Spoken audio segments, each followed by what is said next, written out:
Hello students, welcome back to my channel.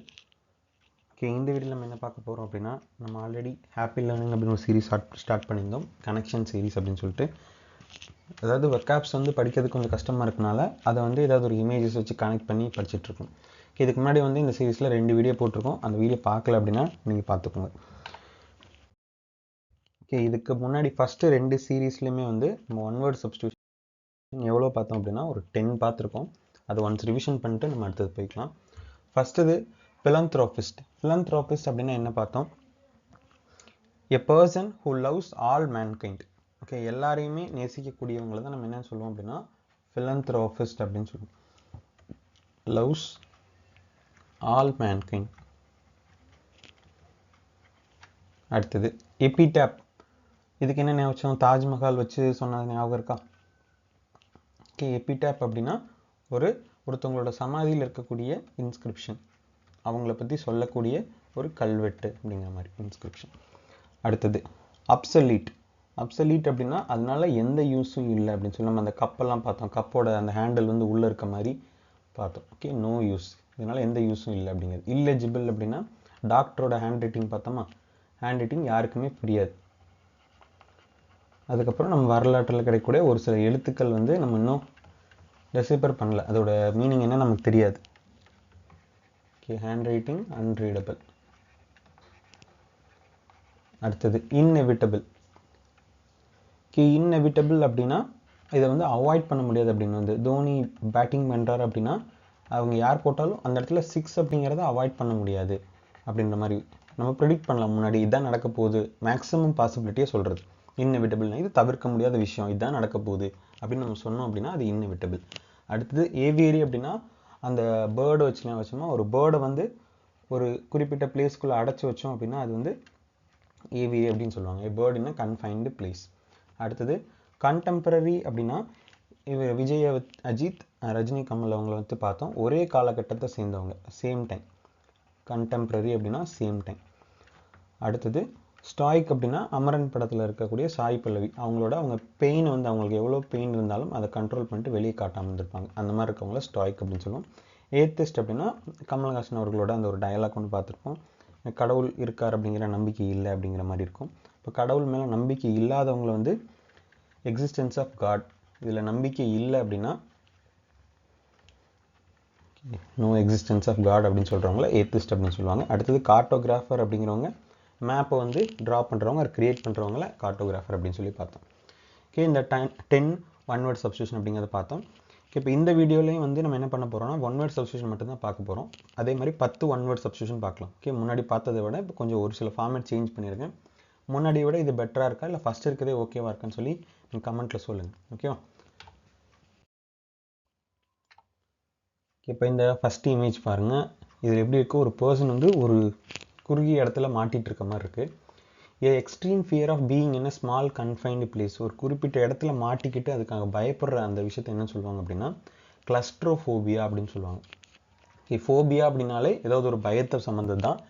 கிளஸ்ட்ரோஃபோபியா அப்படின்னா வந்து இந்த மாதிரி ஏதோ ஒரு இடத்துல வந்து மாட்டிக்கிட்டு இருக்கிறது தான் வந்து கிளஸ்ட்ரோஃபோபியா அப்படின்னு சொல்லி சொல்லுவாங்க. அடுத்தது one who knows every thing. எல்லாமே தெரியும் அப்படின்னு வந்து நமக்கு யார் ஞாபகம் வரும் அப்படின்னா எந்திரன் படத்தில் வரைக்கும் சிட்டி. அவருக்கு வந்து எல்லா மொழிகளும் தெரியும், எல்லா கலைகளும் தெரியும், he can dance, he can fight, அவருக்கு எல்லாமே தெரியும் அப்படின்னு சொல்லுவாங்கல்ல, one who knows every thing. அவங்களை எப்படி சொல்லுவாங்க அப்படின்னா ஆம்னிசியன்ட் அப்படின்னு சொல்லுவாங்க. இதிலே வந்து இந்த ஸ்பெல்லிங்லேயே வந்து சைண்ட் அப்படின்ட்டு இருக்கும். ஓகேவா? அப்போது சயின்டிஸ்ட் அப்படின்னு வச்சுக்கோங்க. சயின்டிஸ்ட் கிரியேட் பண்ண ஒரு ரோபோ.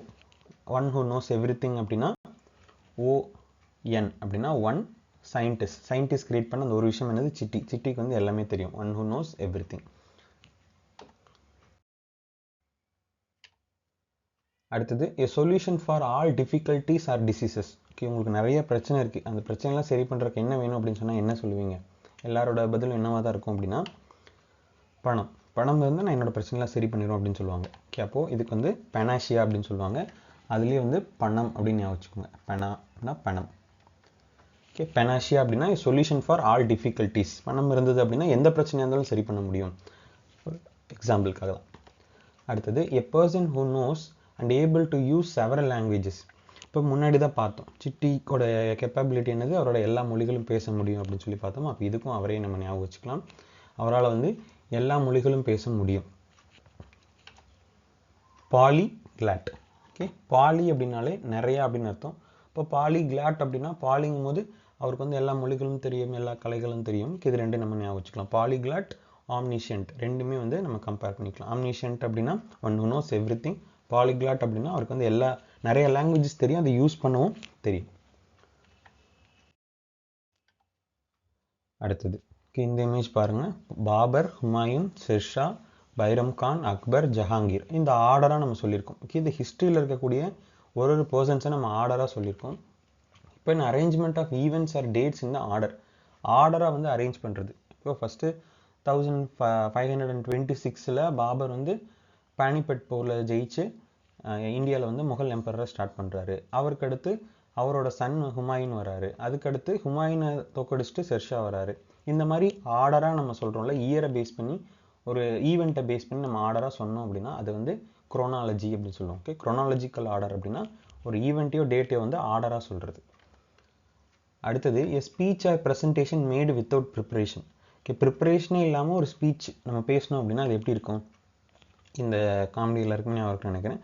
அவர் பேசும்போதே வந்து இன்னைக்கு ரொம்ப ரோல் ஆகுது அப்படின்னு சொல்லுவார். அதுக்கப்புறம் வந்து உங்களுக்கு தெரியாத சட்டம் ஒன்றும் இல்லை, அதில் எந்த சட்டம் சிறந்த சட்டமோ அந்த சட்டத்தின்படி இந்த தண்டனை கொடுத்துருங்க அப்படின்னு சொல்லுவார். ஓகே, அப்போது இவர் ஆல்ரெடி ப்ரிப்பேர் பண்ணியிருந்தால் கரெக்டாக பேசியிருக்கலாம். ப்ரிப்பேர் பண்ணலை அப்படிங்கிறனால தான் அப்படி பேசியிருக்காங்க. ஓகே, அந்த மாதிரி பர்சன்ஸ் என்ன சொல்லுவாங்க அப்படின்னா எக்ஸ்டெம்போர் அப்படின்னு சொல்லுவாங்க. எக்ஸ்டெம்போர் அப்படின்னு சொல்லுவாங்க. ஓகே, எக்ஸ்டெம்போர். அடுத்தது one who is difficult to please. Okay, இதில் பாருங்கள். இதில் என்ன டைலாக் வரும்னா, உங்கள் வீட்டு பிள்ளையா நினச்சி என்னை மன்னிச்சிருங்க அப்படின்னு சொல்லுவார். அதுக்கு என்ன சொல்லுவாங்க அப்படின்னா, என்னை பண்ணுறதையும் பண்ணிட்டு எங்கள் வீட்டு பிள்ளையா நீ அப்படின்னு சொல்லி சொல்லுவார். ஓகே, அப்போ அவர் பண்ணதுக்கு வந்து அவரை மன்னிக்க முடியாது. One who is difficult to please. மன்னிக்க முடியாதவங்க என்ன சொல்லுவாங்க அப்படின்னா ஃபாஸ்ட் இடியஸ் அப்படின்னு சொல்லுவாங்க. ஃபாஸ்ட்டாக போய் அவனை அடிக்கணும் அப்படின்னு நினச்சிக்கோங்க. ஃபாஸ்ட் இடி அப்படின்னா ஃபாஸ்ட்டாக போய் அவனை அடிக்கணும், அவனுக்கு மன்னிக்கவே கூடாது அப்படின்னு சொல்லுவோம். One who is difficult to please அப்படின்னா ஃபாஸ்ட் இடியஸ்.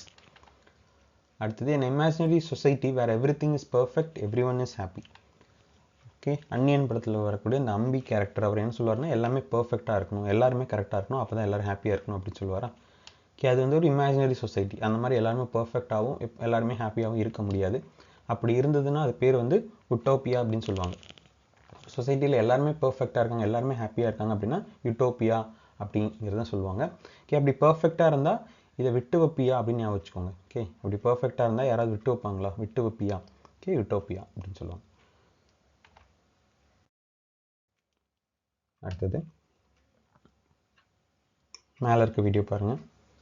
அதில் என்ன சொல்லுவார் அப்படின்னா யா யா யா யா யா யா அப்படின்னு சொல்லிட்டு இருப்பார். எல்லோரும் பேசிட்டே இருப்பாங்க, அவர் யா யா யான்னு மட்டும் சொல்லிகிட்டே இருப்பார். ஏன்னா one who plays for pleasure. அவர் அங்கே அந்த வேலைக்கு எதுக்காக போயிருப்பார் அப்படின்னா அந்த பொண்ணுக்காக தான் வேலைக்கு போயிருப்பார். அதுக்கப்புறம் அவருக்கு அந்த ஃபீல்டு பற்றி எதுவுமே தெரியாது, நான் எக்ஸ்பீரியன்ஸ். இந்த மாதிரி பர்சன்ஸை வந்து அமெச்சூர் அப்படின்னு சொல்லுவாங்க. ஓகே, மெச்சூர் இல்லாதவங்க அப்படிங்கிறது ஞாபகம் வச்சுக்கோங்க. அமெச்சூர் அப்படிங்கிற மாதிரி. ஓகேவா, அவங்க வந்து ப்ரொஃபஷனுக்காக வேலைக்கு போகல, ஏதோ ஒரு சந்தோஷத்துக்காக அந்த வேலையை பண்ணுறாங்க அப்படின்னு சொல்லலாம். அதுக்கப்புறம் அவங்களுக்கு அதில் எந்த எக்ஸ்பீரியன்ஸும் கிடையாது. ஓகேவா. அடுத்தது இந்த செகண்ட் வீடியோ பாருங்கள்.